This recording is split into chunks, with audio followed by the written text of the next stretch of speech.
नमस्कार मित्रांनो, मी Yogesh Mane ignite academy मध्ये तुमचं सर्वांचं स्वागत करतो. मित्रो, WCD ची एक्झाम झाली. या एक्झाम ज्युनियर इंजिनियरच्या मग ते WCD असो, WRD असो, PWD असो, 2-2, 3-3 वर्ष वेट करावा लागतो आणि कधी कधी तर त्यापेक्षाही जास्त वेट करून ह्या एक्झाम येतात. मग एक्झाम आल्या, 2-2 वर्ष तयारी चालू असते.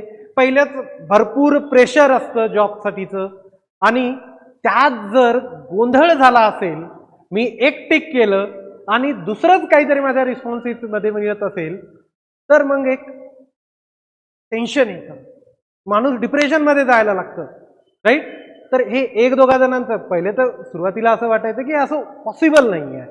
जनरली रेप्युटेड कंपन्या एक्झाम घेतात, तर या एक्झाममध्ये अशा गोष्टी पॉसिबल होणार नाहीत. पहिले 2-3 विद्यार्थ्यांचे मेसेजेस आले, काही एवढं म्हणजे असं वाटलं की त्यांच्याच्यानं होऊ शकते बाबा, एखाद्या वेळेस आठवत नाही की मी टिक केलं एक आणि रिस्पॉन्सिटमध्ये दुसरं चाललं. एक दोघा जणांचं नोटीस केलं, सोडून दिलं. पुन्हा मुलं इथं क्लासला येऊन भेटले पुण्याला मला, आपल्या अकॅडमीच्या ऑफिसला, की सर असं असं झालं. आणि जेन्युइनली या गोष्टी एक दोघा जणांसोबत नाही तर मी प्रत्येक फॅकल्टीला आपल्या फोन करून विचारलं की किती लोकांचे तुम्हाला असे मेसेज आले. माझ्या स्वतःचे मी पूर्ण मेसेज चेक केले, तर कित्येक विद्यार्थ्यांसोबत झालेला प्रॉब्लेम आहे. 1-2 विद्यार्थ्यांसोबत चुकून होऊ शकतं की मी एक टिक केलं आणि आठवलं नाही. रिस्पॉन्सिबिलिटीमध्ये मला वाटतं की बाबा मी दुसरंच काहीतरी टिक केलेलं होतं आणि इथं काहीतरी वेगळं आलं. पण 100, 150, 200 विद्यार्थी जर अशी कंप्लेंट करत असतील, ते पण एका कोचिंगच्या फॅकल्टीजला, तर किती मोठ्या प्रमाणामध्ये हे सर्व काही झालेलं असू शकतं. हा केवढा गोंधळ असू शकतो. आज दिवसभर मी वेट केला, काय काय कोणाकोणाकडून येतं एकदा बघू, सर्वांचं रिस्पॉन्सिट बघू.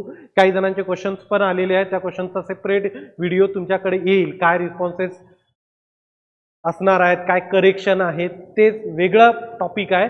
पण हा की टिक एक केलं आणि रिस्पॉन्सिटवर दुसरं आलं, 5-5, 6-6 क्वेश्चनसाठी एखादा 2 क्वेश्चन म्हणजे किती मार्क होतात एखाद्या 2 क्वेश्चन, जे की आपल्याला कॉम्पिटिशनच्या बाहेर करू शकतं.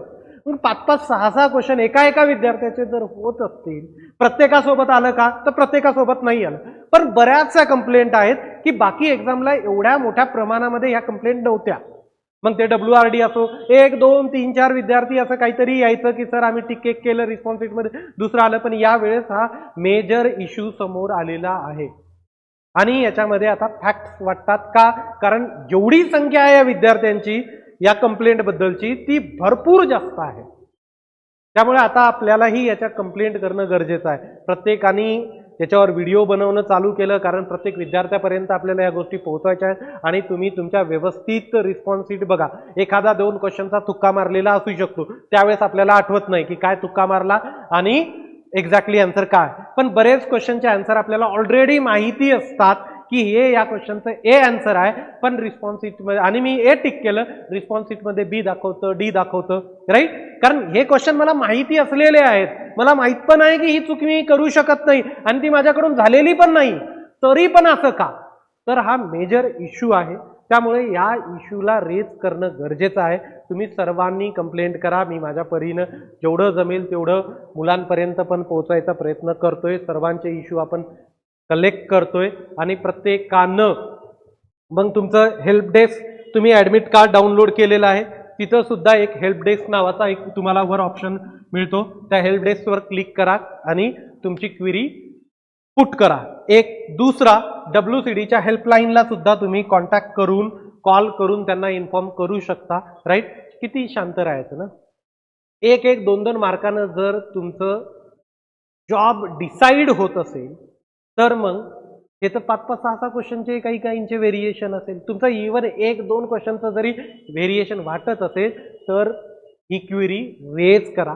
प्रत्येकालाच झालं का, तर प्रत्येकाला पॉसिबल पण नाही आहे ना असे चेंजेस होणं. पण बऱ्याच विद्यार्थ्यांचं यावेळेस निदर्शनास आलेलं आहे की हे इश्यू झालेले आहेत.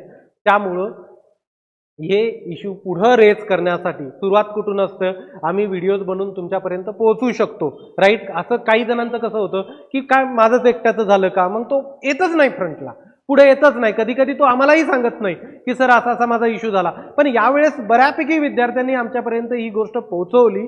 त्यामुळं तुमच्यासोबत जर असं काही झालेलं असेल तर लगेच तुम्ही ती क्वेरी रेज करा कॉन्टॅक्ट करून, आणि तुम्ही जिथून ॲडमिट कार्ड डाउनलोड केलं तिथं तुम्हाला हेल्प डेस्क आहे, त्या हेल्प डेस्क थ्रू सुद्धा क्वेरी तुम्ही रेज करू शकता, जेणेकरून त्यांना कळालं पाहिजे ते की किती मोठ्या प्रमाणात हा प्रॉब्लेम आहे. नाही तर एक दोघा जणांचा इश्यू असेल, एक दोघा जणांनी मेसेज केले, एक दोघा जणांनी क्वेरी रेज केली, राईट, आणि कॉल केले तर त्यांना काही फरक पडत नाही. ही संख्या जास्त असायला पाहिजे तरच हे चेंजेस होतील.